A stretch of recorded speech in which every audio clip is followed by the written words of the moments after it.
Bismillahirrahmanirrahim. Assalamualaikum warahmatullahi wabarakatuh. Al-Fatihah ila ruhi sayyidina wa habibina wa syafi'ina Rasulillah Sayyidina Muhammad ibn Abdullah sallallahu alaihi wa ala alihi wa ashabihi wa azwajihi wa dhurriyyatihi anna Allah ya'ni darajatihim bil jannah wa yafawna bi asrarihim wa anwarihim wa ulumihim wa nafahatihim wa barakatihim fi dini wa dunya wal akhirah wa yaj'aluna min hizbihim ويرزقنا محبتهم ويتوفنا على ملتهم ويحشرنا في زمرتهم بالعافية وسلامة لهم الفاتحة أعوذ بالله من الشيطان الرجيم بسم الله الرحمن الرحيم الحمد لله رب العالمين الرحمن الرحيم مالك يوم الدين إياك نعبد وإياك نستعين اهدنا الصراط المستقيم صراط الذين أنعمت عليهم غير المغضوب عليهم ولا الضالين آمين بسم الله الرحمن الرحيم نويت تعلما وتعليما وتذكرا وتذكيرا والنفعا والانتفاعا والإفادة والاستفادة والحثا على التمسك بكتاب الله وسنة رسول الله صلى الله عليه وسلم ودعاء إلى الهدى والدلالة على الخير ابتغاء مرضاته وقربه وثوابه وحسن الخاتمة مع اللطف والعافية وصلاح العاقبة بسم الله الرحمن الرحيم الحمد لله رب العالمين وبه نستعين على أمور الدنيا والدين والصلاة والسلام على رسول الله سيدنا وحبيبنا وشفيعنا ومولانا محمد صلى الله عليه وعلى آله وصحبه أجمعين أما بعد قال مصنف الكتاب حضرة الشيخ سعيد بن كأرمية رحمه الله وغفر له ولوالديه ونفعنا به في الدارين اللهم افتح قلوبنا فتوح العارفين وبحكمتك وانصر علينا برحمتك يا أرحم الراحمين إلى أن قال. Masih dalam pembahasan dalil sifat-sifat para Rasul. Hari ini kita akan membahas sifat dalilnya sifat yang ketiga, yaitu wajibnya para Rasul tabligh. Artinya wajib para Rasul menyampaikan segala sesuatu yang diperintahkan oleh Allah untuk disampaikan. Apa dalilnya bahwa para rasul itu wajib tabligh? Dalilnya adalah apabila para rasul itu menyembunyikan berita yang diperintahkan oleh Allah untuk disampaikan, kalau itu kan nggak terjadi.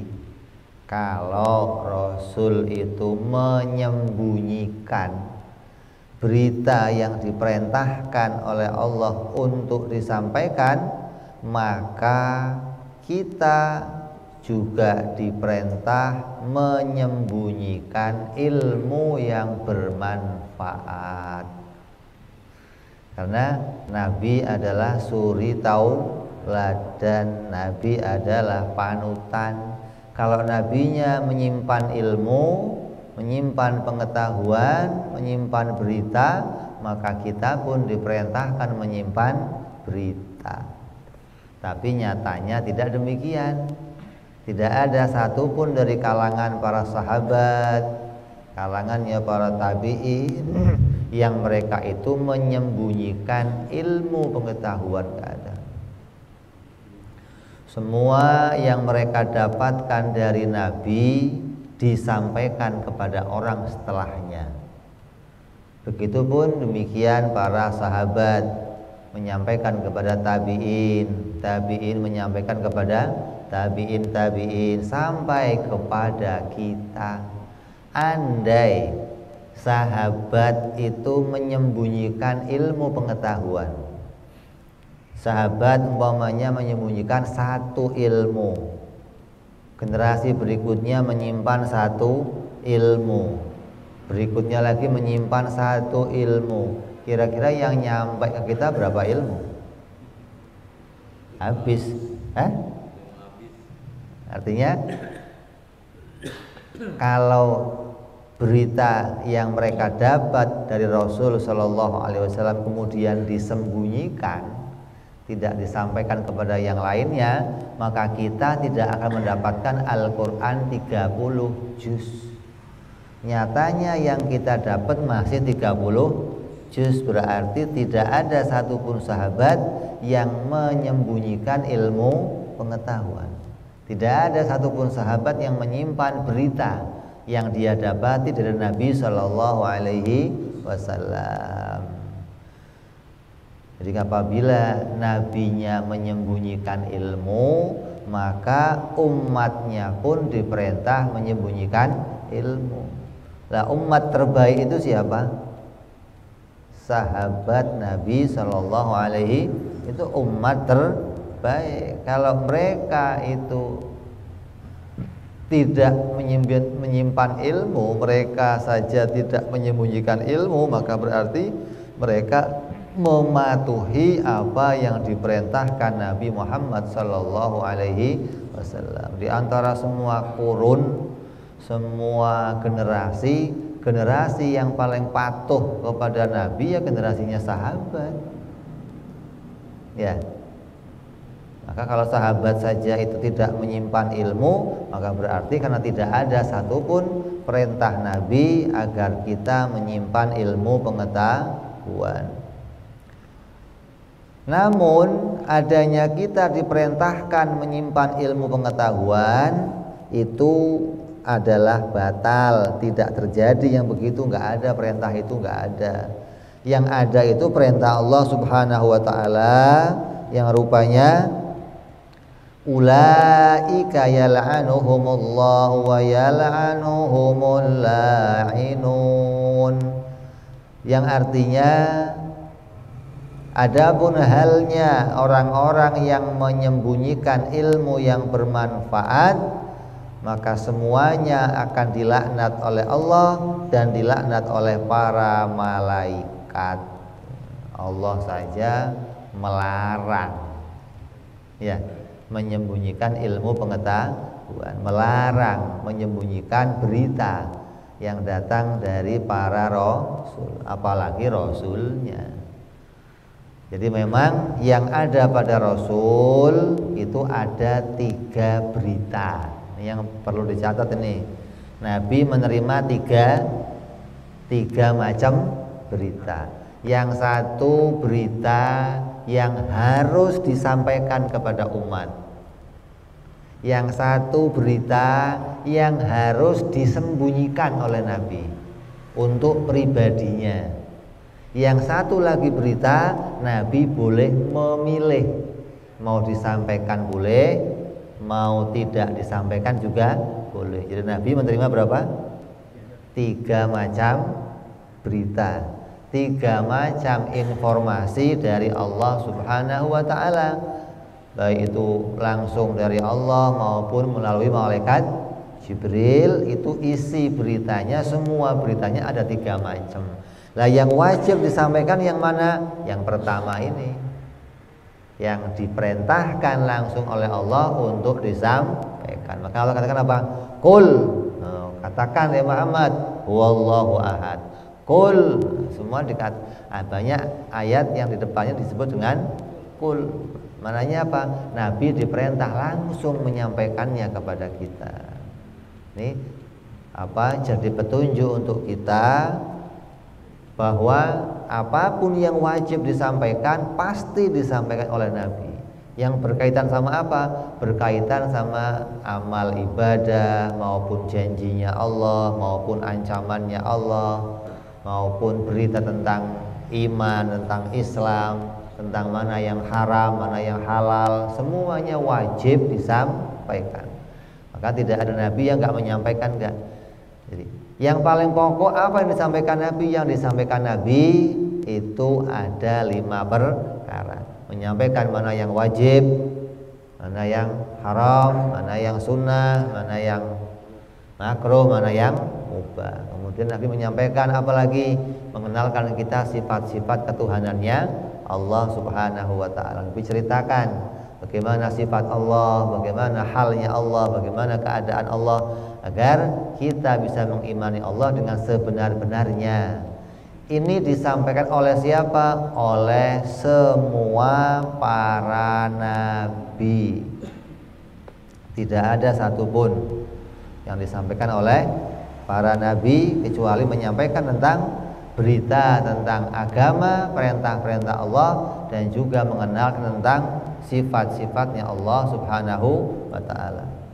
Dalam hadis Nabi katakan apa? Awwalu ma qultu ana wa nabiyyuna min qabli la ilaha illallah. Pertama yang aku ucapkan dan yang diucapkan oleh nabi-nabi sebelumku adalah kalimat la ilaha illallah. Itu yang paling penting yang disampaikan itu. Artinya semua nabi dalam satu misi, yaitu menyampaikan berita tentang keesaan ketuhanan Allah Subhanahu wa ta'ala. Kemudian barulah menyampaikan tentang hukum, mana wajib, mana haram, mana sunnah, mana makruh. Nabi Adam tabligh enggak? Nabi Adam tabligh enggak? Kalau ada yang mengatakan Nabi Adam itu enggak tabligh, artinya dia bukan rasul, maka berarti zaman Nabi Adam belum ada aturan. Karena dia butuh menunggu rasul untuk mendapatkan sebuah aturan. Tapi nyatanya enggak demikian. Nabi Adam ketika melahirkan anaknya, mereka sudah mendapatkan aturan dari Allah. Anak-anak Nabi Adam itu dilahirkan berpasang-pasangan, kecuali Nabi Sis alaihi salam yang dilahirkan sendiri, nggak punya pasangan. Jadi semua lahirnya kembarnya laki dan perempuan. Itu yang disebut sekandung zaman Nabi Adam. Jadi sekandung itu maksudnya selahiran bareng, isinya 2. Nah, kalau lahir lagi nanti isinya 2 lagi, disebut sekandung lagi. Lah, yang sekandung ini nggak boleh kawin, gitu loh. Karena dia sekandung satu lahiran, maka nggak boleh. Bolehnya kawin sama siapa? Sama yang lahiran berikutnya. Itu dioplos, silang. Yang adiknya kawin sama kakaknya, kakak sama adiknya. Ini semuanya diatur oleh wahyunya Allah. Nah, ada anak Nabi Adam namanya Qabil dan Habil yang kebetulan keduanya itu satu pasangannya ganteng sama ganteng, satu pasangannya jelek sama jelek, maka dioplos. Kalau kawin jelek sama jelek, anaknya tambah jelek, begitu loh. Ya, maka dioplos sama Nabi Adam yang jelek sama yang ganteng. Lah, salah satunya nggak terima, Qabil nggak terima, maka dia kemudian membangkang melawan perintah Allah dan kemudian membawa lari pasangannya Habilnya dibunuh. Ini menunjukkan Nabi Adam Rasul, bahwa dia menjalankan hukumnya Allah, menjalankan perintahnya Allah Subhanahu wa ta'ala. Terus pula kepada anak-anak beliau menunjukkan Nabi Adam itu tabligh bangsa hukum. Jangan dikira Nabi Adam bukan Rasul. Kalau Nabi Adam bukan Rasul, berarti zaman itu belum ada aturan, maka tidak ada kesalahan bagi Habil, bagi Qabil untuk apa? Untuk tidak menuruti perintah orang tuanya.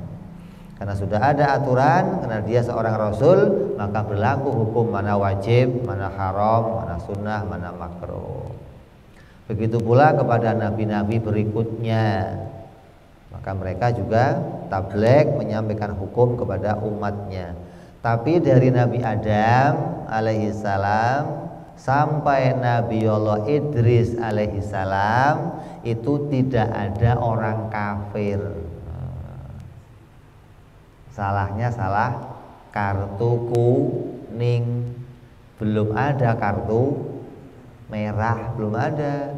Jadi Anda berbuat salah, kenanya kartu kuning gitu loh. Artinya belum ada ajakan untuk masuk Islam, belum ada.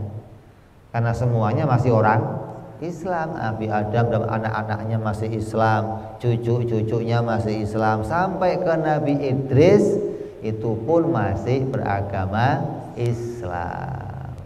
Nah, meninggalnya Nabi Idris alaihissalam, maka tinggal generasi umat Nabi Idris.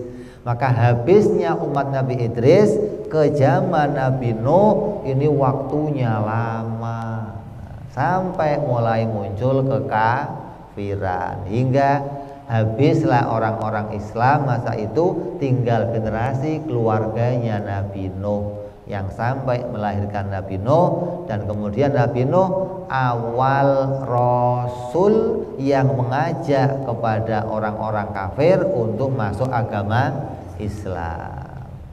Makanya dikatakan dalam hadis Nabi SAW bahwa menyebut Nabi Nuh adalah awal Rasul. Maknanya awal Rasul itu bukan yang pertama Rasul itu Nabi Nuh. Oh, sebelumnya belum jadi Rasul. Nabi Adam bukan Rasul, Nabi Idris bukan Rasul, Nabi Syis bukan. Maksudnya awal Rasul yang mengajak orang kafir masuk Islam. Kalau awal Rasul yang menyampaikan hukum, ya Nabi Adam alaihis salam. Jadi semua nabi itu menyampaikan berita tentang hukum, baik tentang sifat-sifat ketuhanan maupun hukum-hukum syariat, mana yang wajib, haram, sunnah, makruh dan mubah.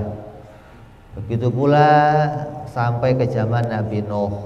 Zaman Nabi Nuh mulai diajak orang-orang kafir untuk masuk Islam. Nabi Nuh berdakwah kepada Allah, tabligh kepada umatnya selama berapa? Di Quran dikatakan 1000 kurang 50, berarti berapa? 950 tahun. Di Quran disebutkan demikian. Artinya Nabi Nuh itu tablighnya ketika mengajak kepada umatnya selama 950 tahun hanya mendapatkan berapa? 80 pengikut, 80 umat. Berarti kalau mau dikalkulasi yang 10 tahun satu orang. Coba 10 tahun satu orang. Artinya Nabi Nuh tidak pernah berhenti tabligh. Hari ini diajak nggak mau, besok diajak lagi. Besok nggak mau, lusa diajak lagi. Lusa nggak mau, bulan minggu depan diajak lagi. Terus tidak pernah berhenti sama sekali Nabi Nuh selama beratus-ratus tahun. Nah, kalau kita kan bosan. Coba yang ngaji di masjid ini, ngaji orangnya habis, bubar pengajiannya, ganti lagi kiai lain. Ngaji lagi habis, bubar. Kenapa? Lalu nggak ada orangnya. Mau ngaji sama siapa? Nabi Nuh nggak, walaupun satu orang yang ngaji, nggak urusan mau 10, mau 20, mau nggak ada. Satu yang ngaji, karena itu perintahnya begitu. Makanya Nabi Nuh selama beratus-ratus tahun hanya dikaruniai oleh Allah, umat jumlahnya hanya 80. Kata sebagian ulama demikian. Maka setelah 950 tahun, maka Allah beritakan Nabi Nuh bahwa umatmu sudah 80 dan gak akan nambah lagi. Coba, udah segitu gak akan nambah lagi. Maka dari berita itu Nabi Nuh munajat kepada Allah, ya Allah, kalau begitu, kalau hanya 50, hanya 80 ini, maka selamatkanlah yang 80 ini dan binasakan semuanya yang lainnya, ya Allah. Maka Allah perintahkan Nabi Nuh membuat kapal. Kayu yang dipakai membuat kapal itu hanya satu pohon. Bukan banyak sehutan ditebang, bukan, satu pohon dipakai bangun kapal. Kapalnya muat bawa 80 orang dan semua hewan yang berpasang-pasangan. Kapalnya seberapa kira-kira? Gede. Kalau kapalnya gede lah, pohonnya seberapa? Pohon itu diceritakan tumbuh waktu lahirnya Nabi Nuh. Lahir Nabi Nuh, Allah tumbuhkan pohon itu. Nabi Nuh usianya berapa? 1700 tahun. 1700 tahun. Berdakwah selama 950 tahun. Jadi kalau masa itu usia 100 tahun itu masih anak-anak. Usia 100 tahun masih anak-anak dulu mah, belum dewasa, masih belum balik kali. Sekarang 100 tahun udah ngompol lagi sekarang mah. Kalau dulu 100 tahun masih ngompol, sekarang 100 tahun udah ngompol lagi. Yang tadinya nggak ngompol sudah ngompol lagi, saking tuanya maksudnya. Jadi Allah perintahkan bikin kapal dari satu kayu, yang kemudian kayunya dipakai untuk membuat kapal itu. Jangan dianggap kayunya kayu jati ngambil dari Sleman, dari mana? Ini ngarang-ngarang aja kayu dari Indonesia, kayu dari Indonesia, bagaimana sih orang, ya Allah. Ya, itu dakwahnya Nabi Nuh yang juga menyampaikan hukum-hukum wajibnya orang masuk agama Islam, menyampaikan la ilaha illallah, hingga semua yang muslim masuk ke dalam kapal dan diselamatkan oleh Allah. Dan Nabi Nuh berlayar di atas kapal selama 6 bulan di atas kapal. Hujan yang turun di waktu Nabi Nuh itu hujannya gedenya yang satu tetes sebesar gunung. Kenapa? Di Quran dikatakan masa itu Allah turunkan, malaikat diperintahkan menurunkan hujan yang tidak lagi ditakar. Jadi kalau malaikat itu diperintah bikin hujan, menurunkan hujan, itu Allah perintah ditakar. Malaikat daerah sana satu gayung ya, maka awan disiapkan, taruh segayung, kirim awannya. Daerah sana 2 gayung, kirim gayung sana. Masa itu tidak ditakar, coba. Jadi bruk. Turunnya dikatakan dalam sebuah riwayat itu yang satu tetesnya satu gunung. Tapi hikmah Allah, yang pertama turun bukan hujan, tapi yang pertama turun air yang keluar dari bumi. Allah perintahkan bumi mengeluarkan air hingga tingginya sampai segunung. Maka Kan'an itu lari menghindari air yang keluar dari bumi. Begitu air sebesar gunung, barulah dari langit turun hujan. Apa hikmahnya? Bumi ini enggak rusak. Kalau yang turun hujan duluan, yang segede-gede gunung, bumi hancur, rusak. Tapi hikmah Allah jadikan air dulu keluar dari bumi sampai penuh bumi tenggelam, kapal Nabi Nuh berlayar, maka Allah turunkan hujan hingga kapal terombang-ambing. Tapi Allah katakan apa? Wa inna sya'nughriqhum fala sariha lahum wa lahum yunqadun illa rahmatan minna wa mata'an ilahin. Kalau Allah berkenan menenggelamkan, selesai. Kalau kapal itu tenggelam, selesai, gitu loh. Ya, sudah, ya harus bikin orang lagi baru.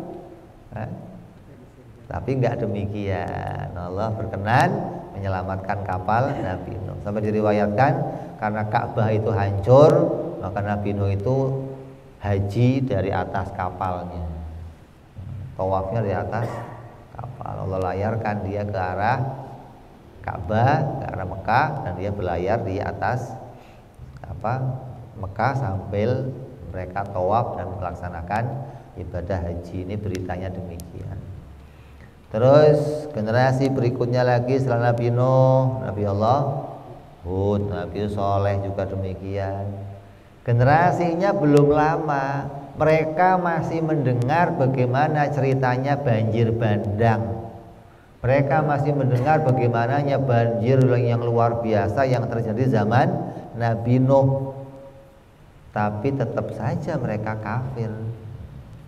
Ini datang ya Nabi berikutnya, Nabi Soleh, Nabi Allah Hud, malah justru umatnya Nabi Soleh itu luar biasa. Diceritakan Nabi Allah Adam itu tingginya 30 meter, lebarnya 15 hasta, berarti lebar badannya 7,5 meter.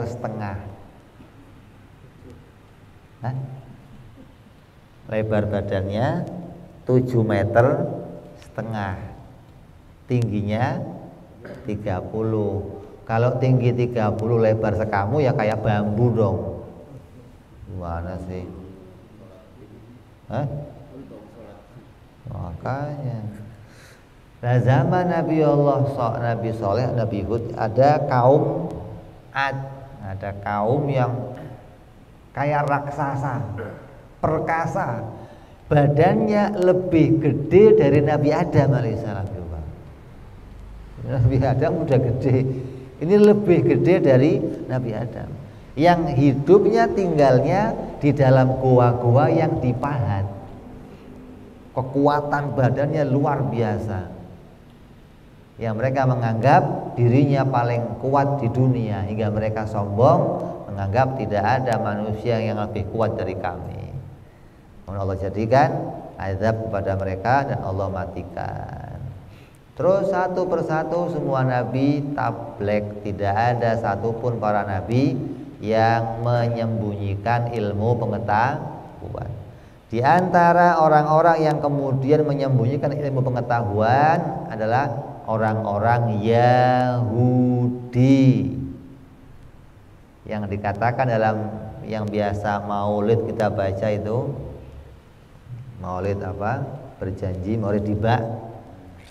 Dikatakan oleh seorang sahabat bahwa Allamani abi Taurat, bapakku mengajarkan kepadaku kitab Taurat, illa sifron wahidan, kecuali satu sifroh, satu halaman lah. Kemudian satu halaman ini disimpan oleh bapakku. Wa idza mata abi, ketika bapakku mati, fatahtuhu, maka aku buka kotak itu. Fa idza fihi nabiyyun akhiruz zaman. Di dalamnya ada cerita tentang nabi akhir zaman, mauliduhu bi Makkah wa hijratuhu bil Madinah wa sultanuhu bisyam. Bahwa dia lahirnya di kota Mekah, hijrahnya ke kota Madinah, dan kekuasaannya akan sampai kepada negeri Syam, yaitu Syam itu dulu Palestina, Lebanon, Suriah, itu daerah-daerah Syam gitu. Jadi dari Mekah, Madinah sampai ke negeri Syam itu kekuasaan Nabi. Lembaran itu oleh bapaknya disimpan di dalam sebuah kota. Ini ceritanya seorang sahabat Nabi. Jadi masa itu bapaknya itu adalah seorang tokoh ulama Yahudi yang kemudian menyimpan sebuah pengetahuan, disimpan. Ketika anaknya menggantikan, maka dibuka oleh anaknya. Maka oleh anaknya berita itu disampaikan. Hampir-hampir saja anaknya menjadi santapannya masyarakat yang tidak terima dengan perlakuan bapaknya, yang mereka menyembunyikan ilmu pengetahuan. Maka sang anak ini kemudian berani menyampaikannya karena dia orang yang mencari kebenaran, bukan orang yang menyembunyikan kebenaran. Orang-orang Yahudi kenapa dia simpan ilmu kebenaran? Karena mereka takut kalau Muhammad itu bukan orang Yahudi. Nah, jadi orang Yahudi itu generasinya siapa sih? Generasi anak Nabi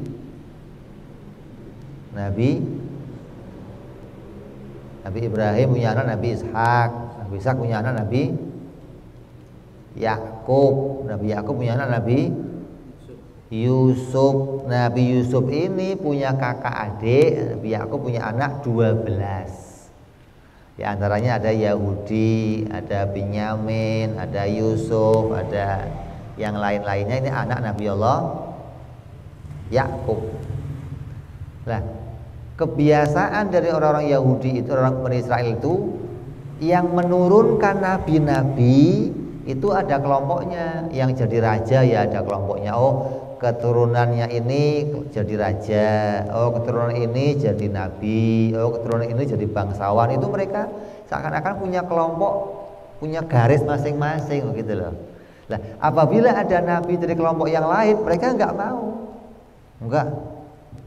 Ini yang terjadi pada perpecahannya orang-orang Yahudi, perpecahan Bani Israel. Nah, mereka apalagi nabi lahir dari yang bukan kelompoknya saja, bukan Yahudi, namanya dari anak Nabi Yusuf. Mereka ribut, nggak mau nabi dari anak Nabi Yusuf. Nabi dari anak Binyamin, mereka nggak mau, maunya nabi dari Yahudi. Nah, Yahudi maunya begitu. Apalagi lahir dari bukan orang Bani Israel, lahirnya dari orang Arab, keturunan Nabi Ismail, tambah mereka tidak mau menerima. Maka berita kelahiran Nabi Muhammad disembunyikan oleh orang-orang Yahudi. Jadi zaman itu zamannya Nabi Allah Musa alaihissalam menurunkan kitab Taurat. Kemudian setelah meninggalnya Nabi Musa alaihissalam, maka kitab Taurat itu dibakar oleh raja yang zalim. Semua para penghafal Taurat dimatikan, dibunuh. Nabi-nabi pada masa itu dibunuh oleh orang-orang yang zalim. Hingga orang-orang Yahudi, orang-orang Bani Israel kehilangan kitab suci. Maka ditulis kembali kitab itu setelah sekian generasi. Setelah 1000 tahun, setelah berapa ratus tahun, kemudian ditulislah kembali kitab itu atas inisiatif seorang raja yang soleh, yang kemudian dikumpulkanlah berita-berita dari para orang-orang yang tersisa yang masih menghafalkan kitab Taurat.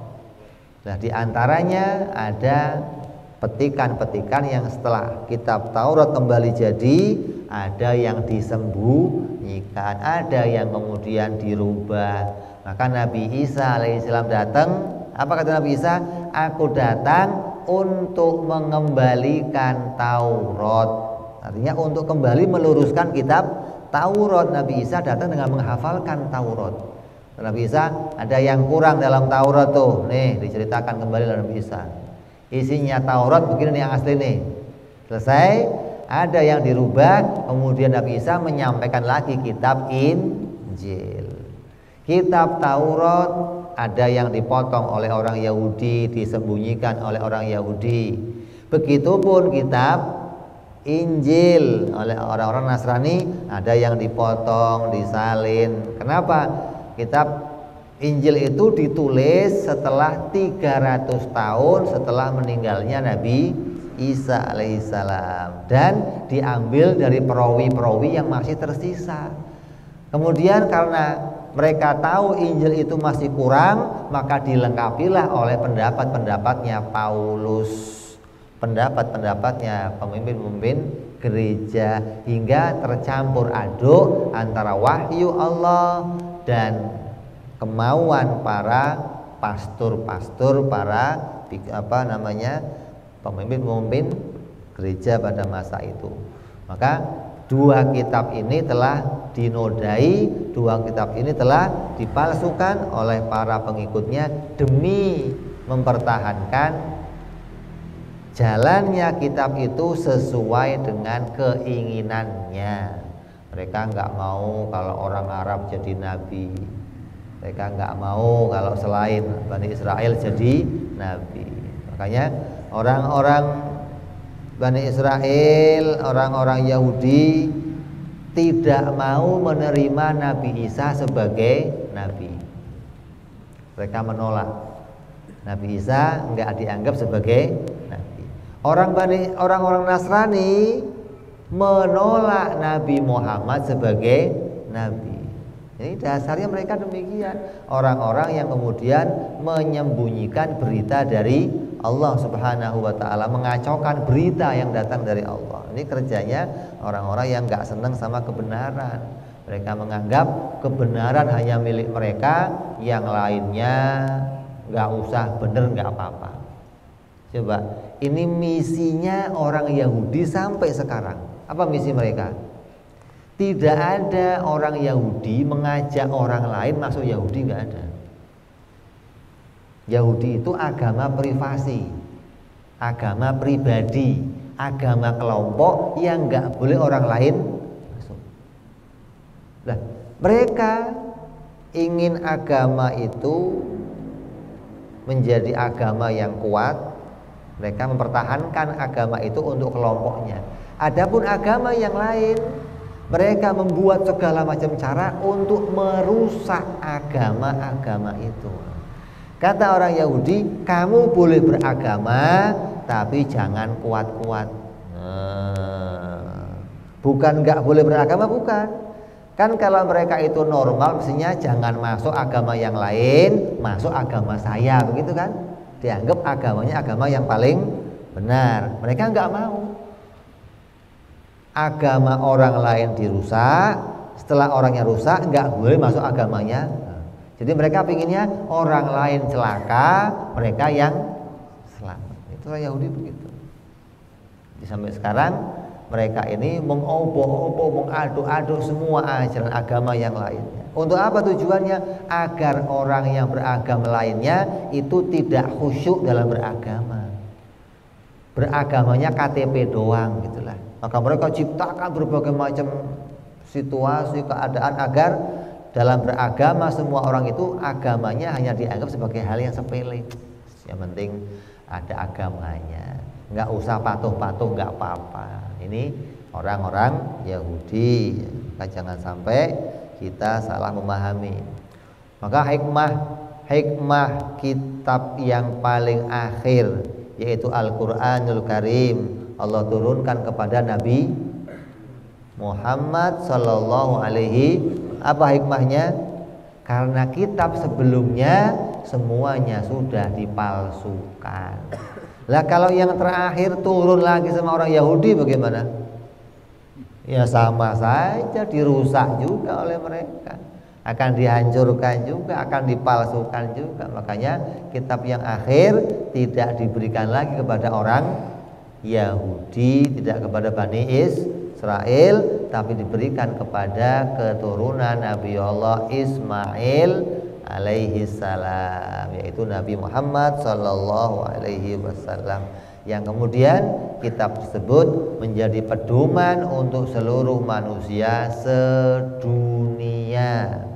Kitab ini menjadi kitab yang sempurna, tidak ada pedoman yang lebih baik lagi setelah adanya pedoman Al-Quran. Quran. Karena Al-Quran adalah pedoman yang mencukupi untuk perjalanan hidup manusia sampai nanti hari kiamat. Itulah kenapa sih kok Al-Quran nggak diturunkan sejak dulu saja? Kenapa kok harus Taurat dulu, terus Zabur, terus baru kenapa itu?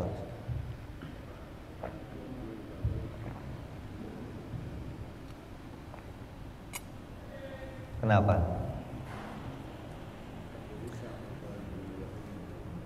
Karena kalau ulama kiai-kiai menggambarkan alasannya adalah Al-Quran ini kitabnya orang-orang kuliah. Al-Quran kalau diibaratkan sekolah itu ini tingkatannya sudah kuliah. Beda sama Taurat, Injil, Zabur yang mereka kitab yang tidak seluas kitab Al-Quran. Maka untuk bisa menerima Al-Quran butuh kemapanan kehidupan, butuh kemapanan cara berpikir, butuh kemapanan segala sesuatu yang kemudian itu sesuai dengan zamannya Nabi Muhammad Sallallahu Alaihi Wasallam. Artinya manusia itu setiap waktu mengalami suatu perubahan. Nah, perubahan berpikir yang matang itu ada pada keadaannya Nabi Muhammad SAW dan umatnya pada masa itu. Tapi jangan digambarkan bahwa sebelumnya Rasulullah itu semuanya primitif, gak ada. Sejak zaman Nabi Adam sudah ada bacaan. Jangan dianggap mereka gak bisa baca. Ntar goblok semua dong. Ngomong biar itu buta huruf semua, gak ada. Zaman Nabi Idris sudah mengajarkan kaligrafi, cara tulis menulis yang baik sudah ada zaman Nabi Idris alaihissalam. Hanya saja sarananya nggak sempurna seperti sekarang ini, gitu loh. Jadi bukan jangan dianggap baru sekarang ini saja ada tulis menulis, enggak, zaman itu sudah ada. Hanya sarananya berbeda. Kalau dulu nggak ada kertas, sekarang ada kertas. Dulu nggak ada pulpen, nggak ada pensil, sekarang ada pulpen, ada pensil. Sarannya lebih baik. Pakaian, dulu ya ada pakaian. Nabi Allah Adam ya berpakaian, Nabi Idris apalagi sampai dikenal Nabi Idris, Nabi yang mengajarkan tentang cara jahit. Nggak cuman itu, dikira Nabi Idris itu tukang jahit doang. Nabi Idris juga mengajarkan ilmu tata negara, ilmu perbintangan, sudah ada pada masa itu. Bagaimana cara mengetahui hari, bintang, bulan, sudah diajarkan oleh Nabi Idris alaihissalam. Hingga kecerdasan orang sudah mulai ada pada masa itu. Hanya kemapanan yang disiapkan oleh Allah untuk generasi yang maju itu adalah setelah zamannya Nabi Muhammad Sallallahu Alaihi Wasallam. Jadi kita harus tolak nih. Kita harus tolak paham-paham yang dimunculkan beritanya dari orang-orang yang nggak jelas, yang mengatakan zaman dulu itu zaman purba, orang nggak ngerti baca tulis, orang nabi-nabi nggak mengajarkan baca tulis, nggak ada. Semua nabi itu orang yang pinter. Mereka menyampaikan sesuatu dari Allah dan disampaikan sesuai dengan apa yang Allah perintahkan. Jadi kita harus rubah itu pemahaman itu ya. Kemudian terus setelah kita memahami bahwa semua nabi itu tabligh bangsa hukum, begitu pula nabi kita Muhammad sallallahu alaihi wasallam. Maka Nabi Muhammad sallallahu alaihi wasallam beliau berdakwah di kota Mekah selama 13 tahun. Lalu hijrah pindah ke Madinah, berdakwah di Madinah selama 10 tahun. Karena kenabian Nabi Muhammad SAW adalah 23 tahun yang mendapatkan umat berapa?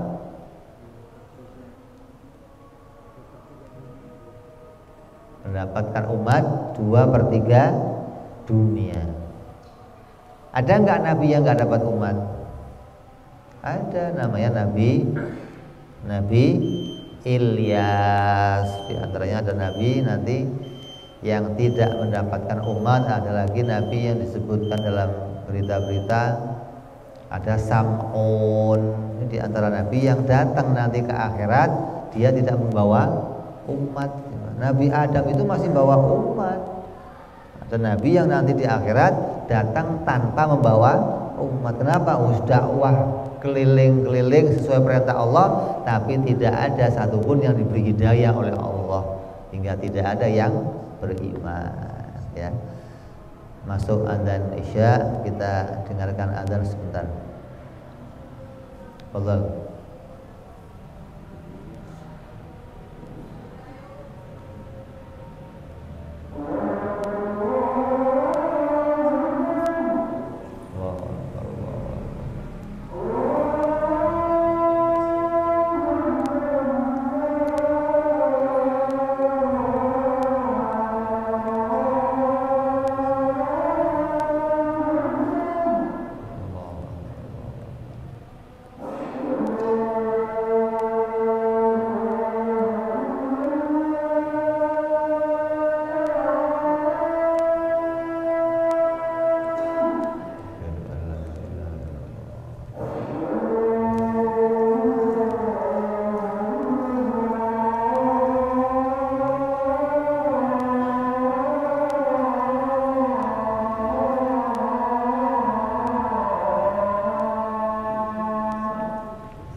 اللهم رب هذه الدعوة التامة صلاة القائمة أتى سيدنا محمد الوسيلة والفضيلة والشرف والدرجة العالية الرفيعة بعد المقام المحمود الذي وعدته يا أرحم الراحمين.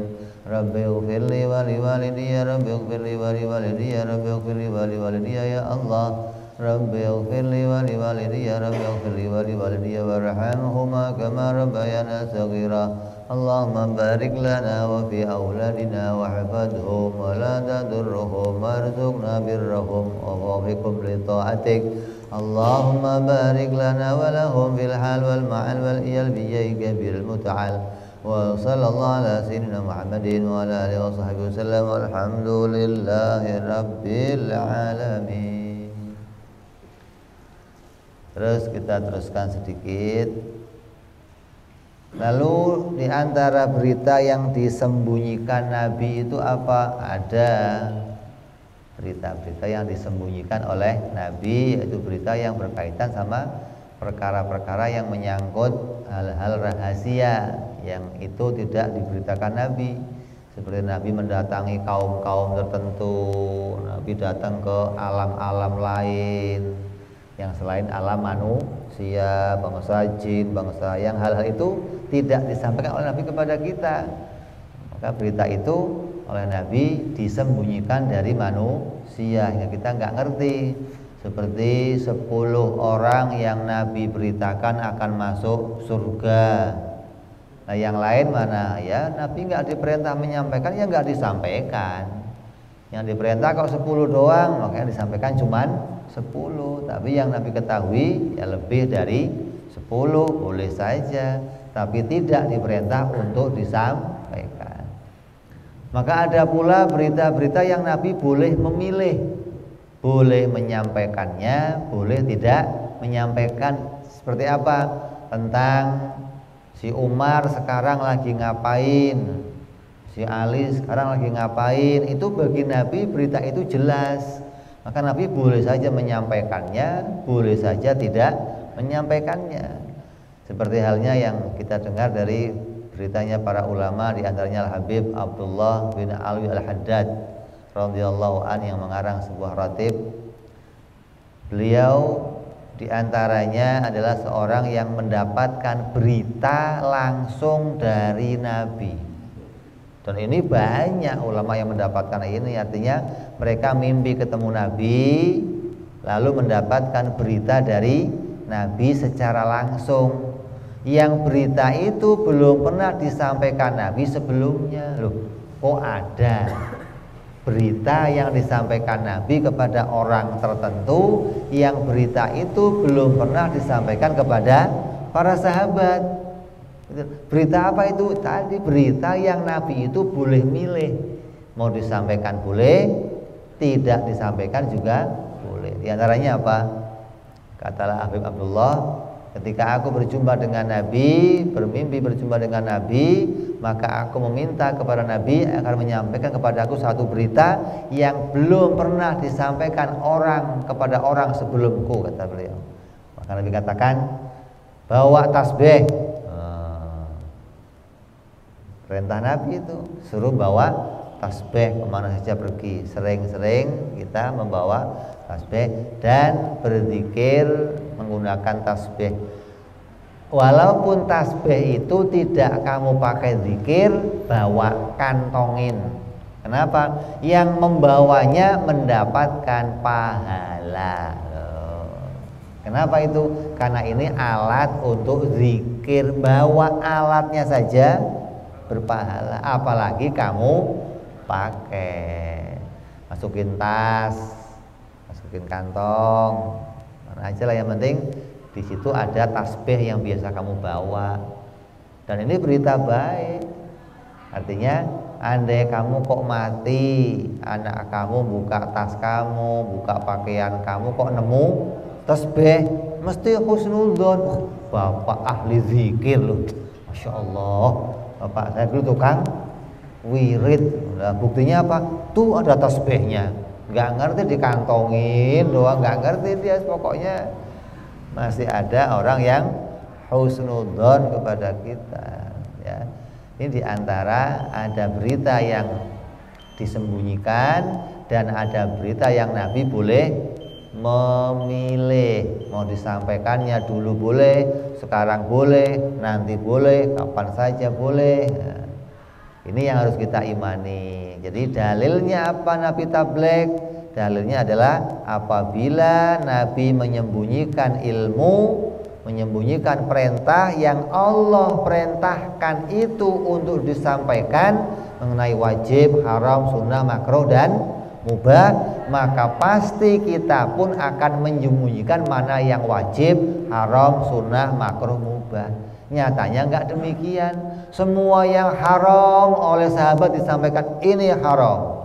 Semua yang wajib disampaikan ini wajib. Semua yang sunnah disampaikan ini sunnah. Tidak ada yang ditutup-tutupin. Enggak ada yang oh ini enggak ngerti, enggak haram jadi haram, haram wajib jadi, enggak ada.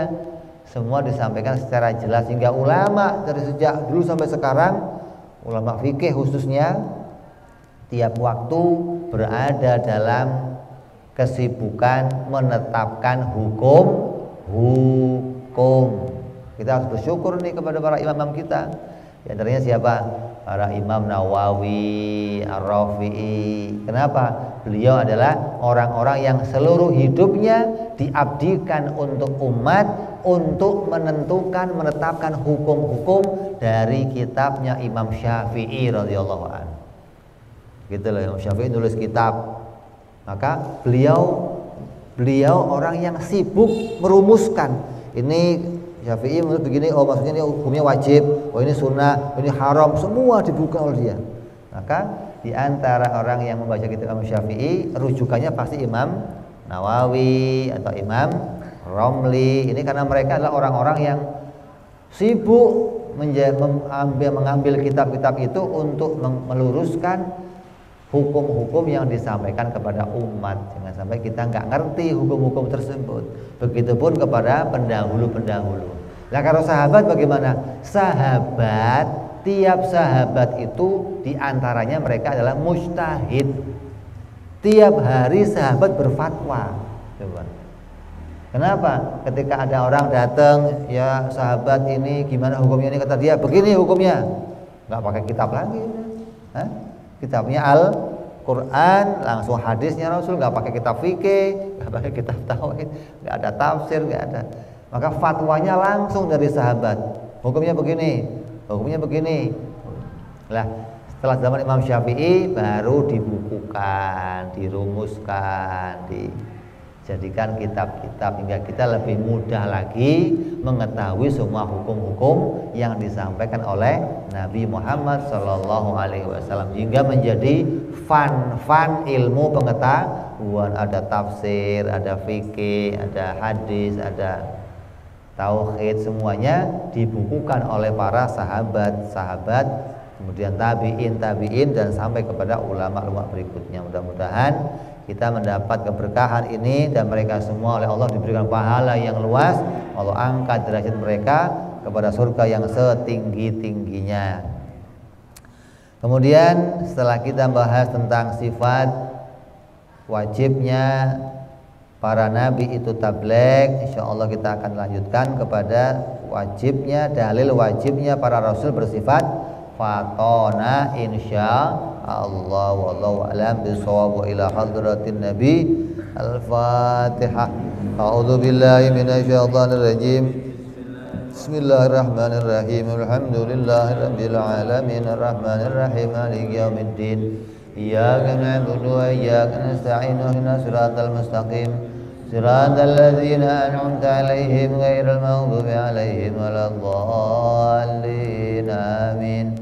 Ya Rabbana tarabna bi anana tarabna wa anana asrafna ala la ashrafna fatub alaina tauba taghsil kulli hauba wastur lana aurati wa amini rawati waghfir li walidina rabbi wa mauludina wal ali wal ihwani wa sairil hilani wa kulli dhi mahabba au jiratin au suhba wal muslimina ijma amina rabbi isma fadlan wa judan manna la biktisabi minna bil mustafa rasulina dhabi kulli suli sallallahu wa sallam rabbi alaihi andal habbi wa alihi wa sahbihi idada tasi suhbi walhamdulil ilahi bil badi wa tanahi subhana rabbika rabbil izzati amma yasifun salamun alal mursalin alhamdulillahi rabbil alamin. Assalamualaikum warahmatullahi wabarakatuh.